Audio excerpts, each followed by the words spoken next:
And then at the transport layer, we are dealing with what is known as a segment. And then we move back to data, data,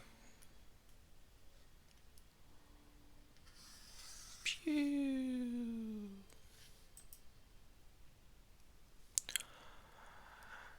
The OSI model works with a thing called encapsulation.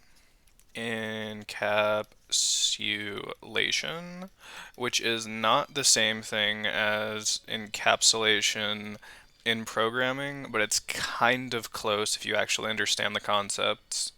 It's not the exact same, but it's kind of close. Kind of. And that's like really hand wavy when I'm saying that. Anyways, encapsulation is the process of taking data from the application layer, moving it to the presentation layer, to the session layer, then to the transport layer, to the network layer, then to the data link layer, and then to the physical layer. What happens with encapsulation is, of course, as I was just trying to explain, um, you start with raw data up here, which isn't really raw data. It's actually generally a website sent over HTTP or HTTPS. Of course, when it comes to HTTP, that's usually on port 80, and we have HTTPS, which is the secure version, which has its own port. We take this data up here at the application layer, we send it to the presentation layer, send it to the session layer. Finally, at the transport layer, we have to put it into a segment. The segment is just this website basically. So you got a website, let's say YouTube. Fill it in with a little bit of red. Not really fill it in, but like add a little bit in there. Make it a little more obvious. There we are. YouTube, one of the best websites out there. Woohoo. LOL. So we take that, we chop it up. Pew, pew, pew. Once it's been chopped,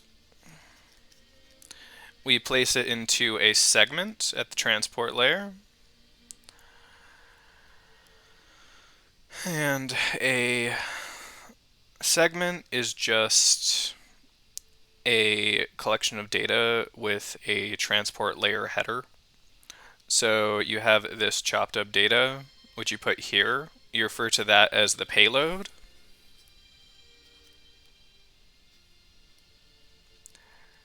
And then you'd have source and destination.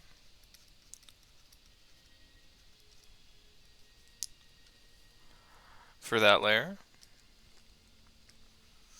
Now that it is in a segment, you are able to move to the next layer, which is the network layer. At the network layer, we have protocols like IP, which is used for global communication, which means we can send stuff from one computer to another. Here we get into packets. So what I'm going to do is I'm going to show you roughly what a packet looks like. A packet is just a segment squished into a header with which comes from the network.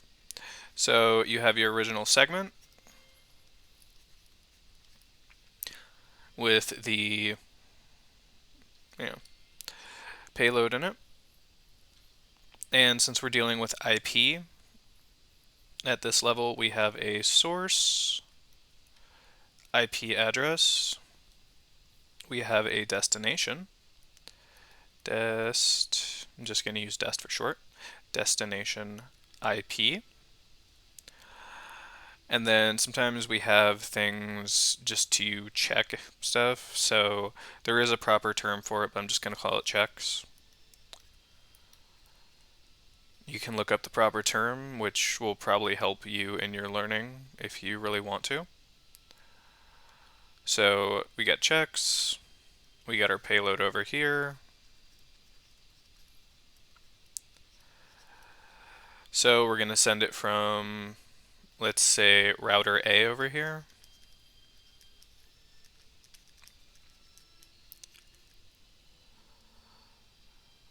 And then move it over to an item at the data link layer, which we're going to call item B.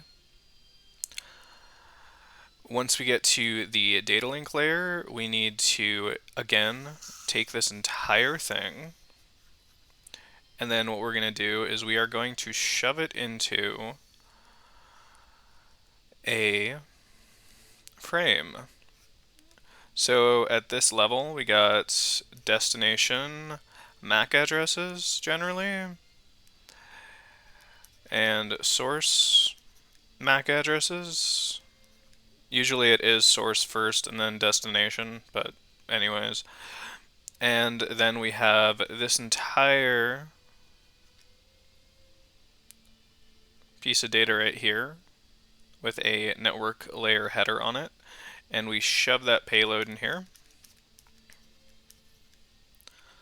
Finally, we get down to the physical layer, where all of this data is kind of unraveled, and we turn it into binary. And we send it along wires, which can be either, there's a bunch of different types of wires, but here's some of the main ones. You can be dealing with, of course, TP is what I use, just to shorten the name for the ease of this video. So we can use twisted pair wire for sending the data along the physical layer. We can also use fiber optic, fiber, or we can use good old coaxial cabling.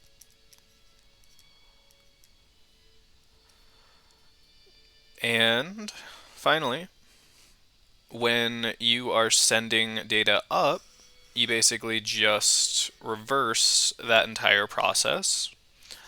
So let's show that really quick. Delete. Switch over to a calligraphy pen. So we have a signal in binary sent to the physical layer, or through it. We then get to the data link layer, where we have switches. What we're going to do with that is we're going to take the binary, which is our payload.